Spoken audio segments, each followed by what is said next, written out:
Cet accord de collaboration couvre le programme d'apprentissage rénové à travers l'ouverture de nouvelles opportunités de métier, d'employabilité et d'insertion pour les jeunes. Dans le cadre de cette convention, le Centre d'enseignement professionnel CEP de Thiès, en partenariat avec le Fonds de financement de la formation professionnelle 3FPT, met en œuvre la formation de 60 jeunes répartis en 3 cohortes pour l'obtention d'un certificat professionnel de spécialisation au métier de maréchal ferrant. L'ONG Brook est un organisme œuvrant pour le bien-être des équidés de trait qui contribue à la résilience et à la durabilité des moyens d'existence en milieu urbain comme rural. Nous nous félicitons de la pertinence et du caractère innovant de ce projet. En effet, au-delà de favoriser l'employabilité et l'insertion des jeunes, cette formation contribue considérablement au bien-être des équidés de trait. La formation de cette première cohorte a été une première expérience et les résultats obtenus révèlent quelques difficultés rencontrées dans le processus. L'évaluation de la formation a été faite hier même et les leçons seront tirées pour les prochaines cohortes. Toutefois, il y a lieu de se féliciter de la collaboration tripartite qui a permis de former une main-d'œuvre de qualité au service de l'économie nationale, mais aussi au service du bien-être des équidés de trait. Nous remercions le Fonds de financement de la formation professionnelle et technique pour le financement de ce projet qui a contribué à l'accomplissement de nos missions. Mention spéciale à l'ONG Brook Afrique de l'Ouest, pour son appui technique et financier qui a fortement contribué aux résultats obtenus. Nous remercions aussi l'IA pour son appui constant à travers les IS. Je ne saurais oublier les formateurs et formatrices, mes collaborateurs qui ont participé activement et pleinement à la formation de ces premières cohortes. Pour terminer, je félicite les participants pour leur courage et leur détermination. Je vous souhaite une belle carrière professionnelle dans la maréchalerie et souhaite que ces parchemins soient source de bonheur pour toute la famille. Mesdames, Messieurs les autorités administratives ici présentes, Monsieur le représentant du ministère de l'Emploi, de la formation professionnelle, de l'apprentissage et de l'insertion, Monsieur le représentant du ministère de l'Élevage et des productions animales, Monsieur le directeur du CEP de Thiès et son staff, Mesdames, Messieurs les maréchaux ferrants, Mesdames, Messieurs de la presse, honorables invités. C'est pour moi un grand plaisir de prendre la parole en ce jour où nous célébrons l'effectivité du premier certificat de spécialité en maréchalerie. Au nom de toute l'équipe de Brook Afrique de l'Ouest, je vous dis merci d'avoir bien voulu honorer cette cérémonie de votre présence. Mesdames, Messieurs, le maréchal ferrant est un ouvrier qualifié, apte à effectuer le parage et le ferrage des équidés, mais aussi de confectionner le fer pour un équidé.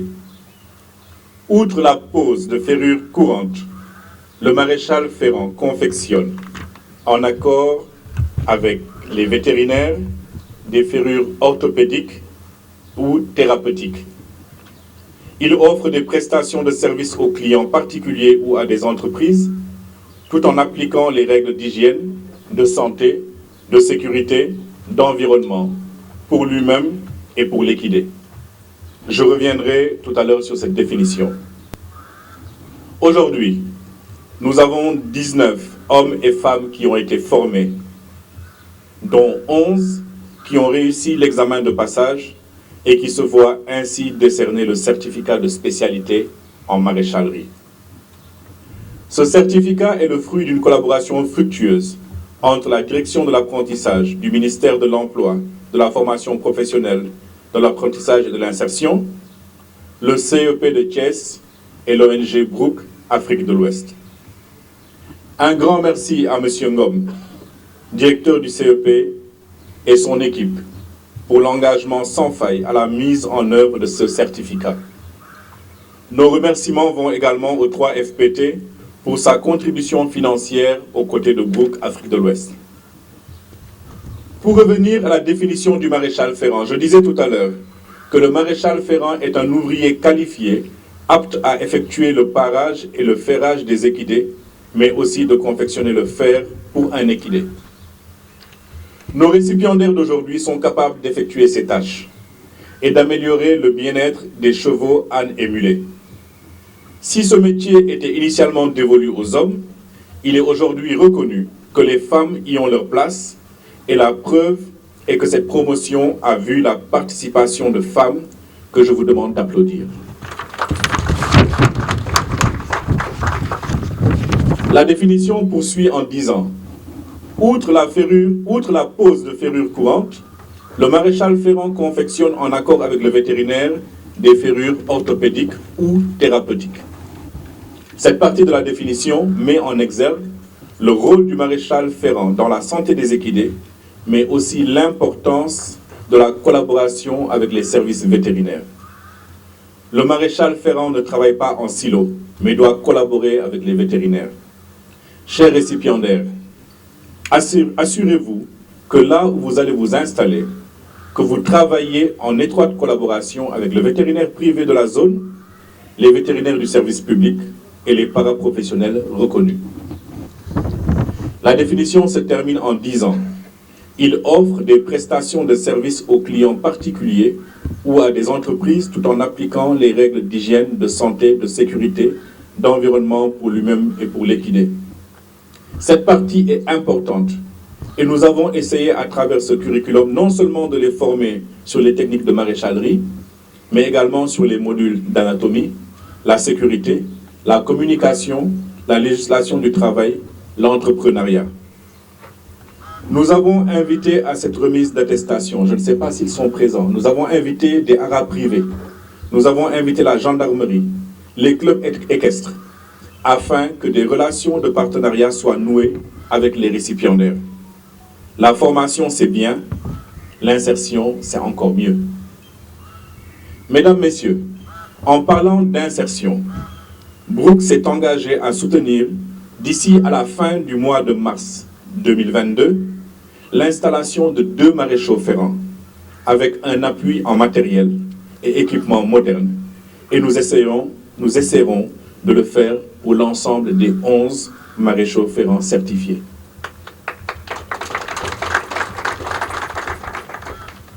Mesdames, Messieurs, ce jour est un jour unique pour l'Afrique de l'Ouest. Ce jour est un jour unique pour les équidés en Afrique de l'Ouest. Je vous remercie de votre aimable attention.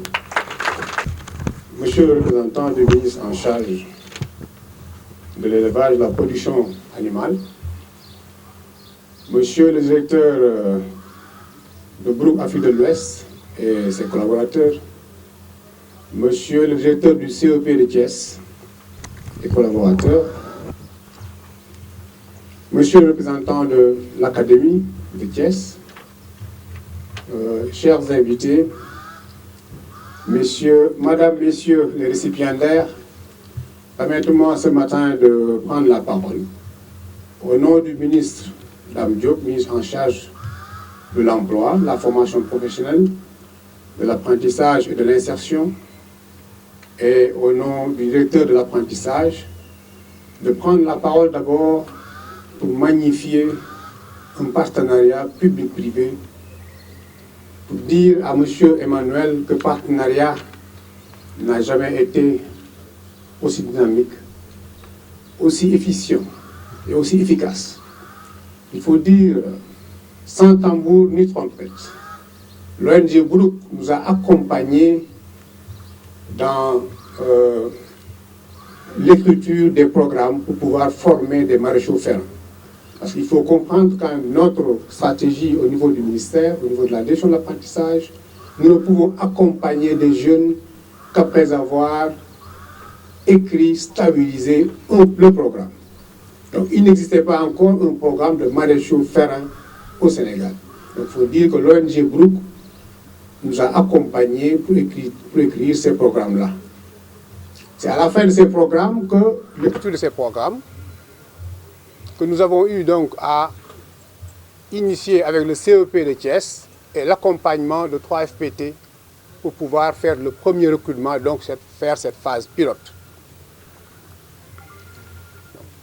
La phase pilote qui a permis donc de certifier ces jeunes récipiendaires que nous allons fêter ce matin et leur remettre leur diplôme. Mais il faut dire au sortir donc de ces formations, il faudrait comprendre la stratégie de la direction de l'apprentissage. La direction de l'apprentissage est une direction qui a été mise en place, en fait, pour pouvoir former des jeunes au niveau des ateliers artisanaux. Mais il faut dire, une formation de jeunes au niveau des ateliers artisanaux ne peut se faire qu'après avoir recruté des artisans, de les renforcer et de les équiper. C'est en ce moment qu'ils vont enrôler des jeunes afin de pouvoir les former dans les curricula que nous avons fini donc d'écrire. Nous sommes donc dans ce qu'on appelle l'approche par les compétences et que ces jeunes-là, si nous les recrutons et que nous les plaçons dans les ateliers artisanaux, il arrive qu'on les prenne dans les sessions de formation dans des écoles comme le CEP de Thiès. Maintenant, à l'endroit de ces récipiendaires, je vais dire que vous êtes maintenant bien formés. Vous allez vous installer dans vos ateliers. Il faut dire qu'à partir de maintenant, vous êtes devenus en fait pour nous, direction d'apprentissage, des formateurs. J'allais dire, vous êtes devenus en fait des écoles. Pour dire à l'ONG Brooke, vous nous avez permis de construire ou d'installer des écoles à travers ces artisans-là. Parce que nous, nos écoles à la région d'apprentissage, ce sont les ateliers artisanaux. Pour dire, l'ONG Brooke, effectivement, va vous venir en appui, en installant certains. Certains sont déjà installés, peut-être il y aura des appuis en matériel. Mais nous aussi, direction de l'apprentissage, nous allons tout faire pour appuyer à ce niveau-là. Tout à l'heure, j'ai fait le tour des récipiendaires pour leur demander le profil. D'autres non. Il faut dire que nous avons en charge l'emploi aussi et l'insertion. Il serait bon donc d'avoir vos profils et donc d'adresser ces profils-là à la direction de l'insertion qui va voir à son côté comment faire pour vous accompagner en fait. Pour vous accompagner. Donc, nous nous engageons, ministère Emploi, Formation Professionnelle, apprentissage et insertion, à ne pas vous lâcher. Parce que vous êtes nos écoles. Vous êtes des écoles en fait à partir d'aujourd'hui. Et que dans un prochain projet, quand nous allons recruter, certainement, nous allons penser aux maréchaux ferrins. Donc, tantôt, j'ai fait le tour aussi. Certains sont de Ngaï, j'ai vu à Louga et à Sokone. Donc, ça veut dire dans ces localités, il nous est permis de pouvoir accompagner d'autres jeunes en les formant au niveau de vos ateliers. Tout en vous formant dans vos ateliers, le CEP Thiès va rester notre centre ressource. Parce qu'on aura toujours besoin de revenir à l'école pour donner des compétences peut-être qu'on ne pourrait pas avoir dans vos ateliers. Mais à l'endroit du directeur du CEP de Thiès, étant notre école pilote, je vais l'inviter peut-être à être, disons, de construire un cluster, c'est-à-dire accompagner d'autres écoles dans ce métier-là. Donc vous êtes l'école pilote, mais il serait bon d'avoir des clusters un peu partout au Sénégal qui pourraient accompagner d'autres jeunes dans ce noble métier. En tout cas, ce que j'avais à dire, mes propos, en tout cas, je reviens encore pour vous donner les mots de remerciement à l'endroit du directeur de l'apprentissage, et que nous sommes encore toujours prenants. Et que le directeur de l'apprentissage me disait ce matin que nous sommes encore à vos côtés, peut-être comme nous l'avions promis, d'écrire d'autres métiers encore. Parce que si vous consultez tous les métiers qui sont dans cette branche-là, il y a d'autres profils que nous pouvons encore, ensemble, écrire les programmes et accompagner d'autres jeunes. En tout cas, nous sommes encore toujours engagés à vous accompagner, enfin, c'est vous qui allez nous accompagner, parce que nous avons la politique. Donc, nous tendons la main encore pour voir d'autres créneaux, d'autres métiers que nous pourrons ensemble écrire et insérer des jeunes du Sénégal. Voilà ce que je voulais dire ce matin. Encore félicitations aux récipiendaires. Donc, je vais dire que les récipiendaires vous êtes formés par notre atelier. Vous savez que vous ay école en fait parce que certainement yéen nañ leen formé woon balaa ngeen di ñëw fii moo di ne alors ngeen patron bu leen doon formé xëy na amoon ngeen sa yeneen morom tam kon à partir de maintenant boo leen installé woo da ngeen daal di nekk yi ay école ngeen bàyyi comme boobu nee na ñoom dina ñëw en accompagnement di leen accompagner mais aussi le ministère du leen bàyyi parce que ñun ni fonctionner mooy bu ñu amee ab projet bu taxaw ñu choisir métier yi léegi ils nous ont permis de pouvoir choisir le métier de maréchal ferrant parce qu'avant on n'avait pas encore des maréchaux ferrants bien formés léegi dinañ mën a ñëw seen ak yéen ngeen jël ay xale ñu nekk seen atelier di leen jàppale ñoo aussi ngeen leen di former kon daal ñu ngi leen di wax ne ñun engagé wu nañu encore fekk leen fa ngeen ne waxtaan ak yéen accompagner leen da ngeen mën ñu former yenn xale encore parce que gis nañu ni métier bi yaa demandé là fas yaa ngi fii nag mbaam yi dañuy soxla aussi peut être toppatoo seen tànk yeeg yooyu ah di leen jaajëfal bu baax leen aussi ne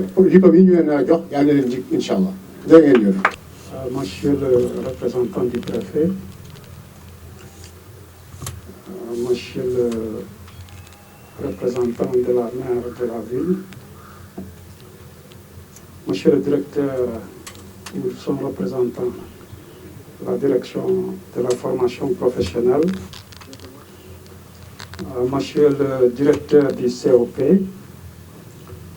monsieur le directeur du groupe Afrique de l'Ouest, monsieur le président d'associations d'éleveurs propriétaires de chevaux de différentes sortes, monsieur le président d'associations pour le bien-être, chers récipiendaires, c'est un immense plaisir pour moi de devoir représenter le ministre de l'Élevage, M. Ali Saleh Diop, qui devait venir. Et c'est d'ailleurs son discours que je suis en train de lire devant vous. Donc c'est un immense plaisir pour moi de le représenter à cette cérémonie qui est unique, qui est une première de remise d'attestation de certificat de spécialité en maréchalerie avec mes collègues représentant la direction de la formation professionnelle et d'autres structures. Car notre profonde conviction au niveau du ministère de l'Élevage, c'est que le développement de l'élevage passe irrémédiablement par des formations ciblées comme celle-ci et adaptées au contexte des différentes filières. Parce que nous avons plusieurs filières au niveau de l'élevage, au niveau des autres problématiques. En effet, parmi les contraintes au développement de l'élevage, excusez-moi de parler élevage, nous sommes dans un contexte de formation, mais l'élevage, c'est beaucoup de perspectives de formation aussi. Alors, parmi ces contraintes, figure le faible niveau de formation et de professionnalisation des acteurs.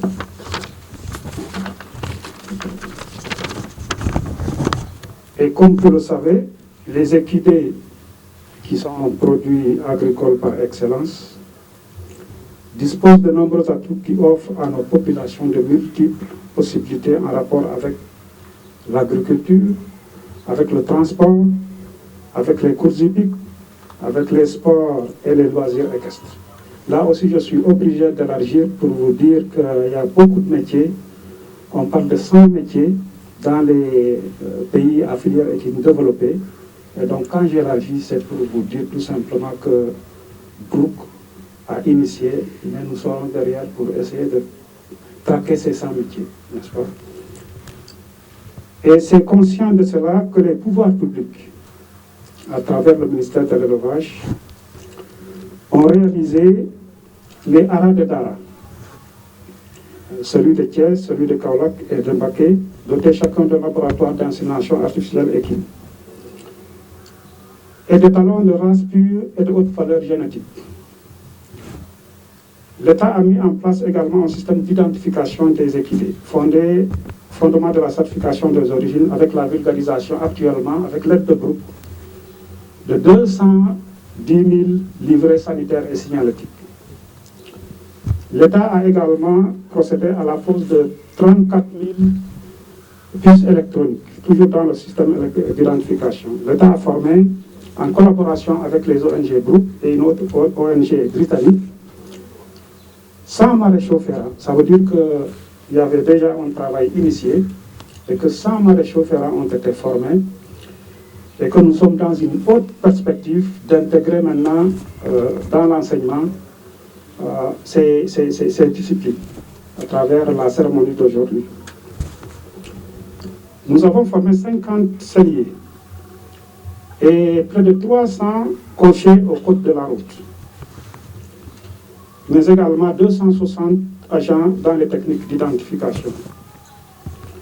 Si nos orientations actuelles sont ainsi tournées vers la sensibilisation et les formations des différents utilisateurs des équidés, c'est dans l'optique d'assurer d'une part la bonne gestion. Emmanuel a parlé dans ce sens, mes prédécesseurs ont parlé dans ce sens, n'est-ce pas? Dans la bonne gestion des élevages, qui constitue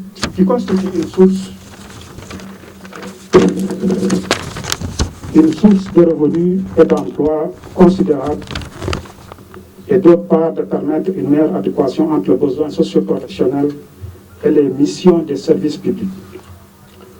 C'est donc en toute connaissance de cause commune que le département ministériel de l'élevage inscrit la formation des acteurs dans la politique de modernisation des pratiques et des infrastructures d'élevage tracées suivant les orientations du référentiel actuel, je veux dire le PSE.